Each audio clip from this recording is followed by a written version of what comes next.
Masaganang buhay, nandito po ako sa Pugo Poultry Farm ni Juan Nicolo Jordan. Dito po yan sa Padre Garcia, Batangas. Tingnan niyo po yung kanyang mga alagang pugo.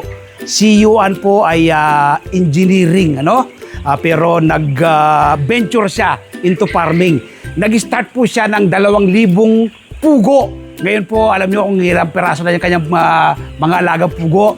23,000 na. Kita niyo po, ang dami pong itlog. Ako po yung mag-harvest ngayon ng itlog, ng mga initlog ng mga pugo, ni Juan. Ito pong kagandahan itong ganitong negosyo, sustainability. Araw-araw meron pong na-harvest. Kung meron kang customer, tuloy-tuloy po yung kanyang pag-iitlog. Sabi ni Juan, Sir Mer, sabi niya, may mga challenges pero hindi sumuko.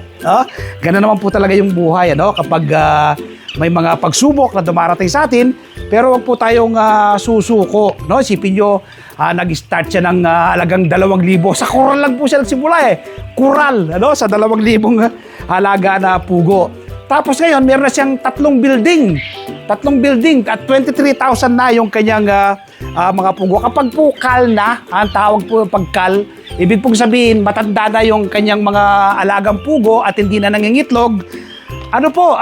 Kinakarni na lang. Meron po kasing mga kababayan tayo na mahilig po sa karni ng pugo. Sabi ni Juan, Sir, meron akong customer, majority po sa Baguio, sabi niya. Pero ito pong mga itlog na ito, marami daw customer si Juan, labas ng Padre Garcia. Kapag po sumasapit yung pasok ng mga estudyante, mahal daw po yung presyo ng pugo, 190 per box na naglalaman ng 100. Pero kapag mura yung pugo, nasa 130 per box. So ganun po yung negosyong pagpupugo. Sabi ni Juan, nung una mahirap pero pinag-aaralan, continuous learning, ito unti-unti niyang napalaki. At ang pangarap ni Juan, balang araw, Gen Z po si Juan, batang-bata, 24 years old, magdadalawang taon pa lamang po itong kanyang puguan. Sabi niya, Sir Mer, ang pangarap ko, magkaroon ako ng sariling hatchery, para siya nang magpapapisa ng kanyang mga alagang pugo, magpapasisiw na siya. So ganyan ang pangarap ni Juan. Sabi ko, with God's grace, God's will yan. Sabi ko sa kanya, ibibigay niya ng Panginoon at babalikan ka namin. Sabi ko sa kanya, invite ko po kayo this coming Sunday. Panoorin po ninyo ang aming TV show, Masaganang Buhay. By the way, ito po yung mga pugo na nasa kulungan. Kukuha tayo ng ito yung harvest ko. Ito yung ating na-harvest. Ito po yung itong mga pugo na kanina kumuha kami rito Titingnan natin, kukuha nga tayo dito.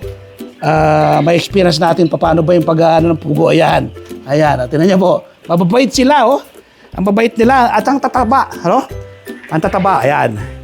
So, pugo business, So, invite ko po kayo this coming Sunday. Panoorin po ninyo ang aming TV show na Masaganang Buhay.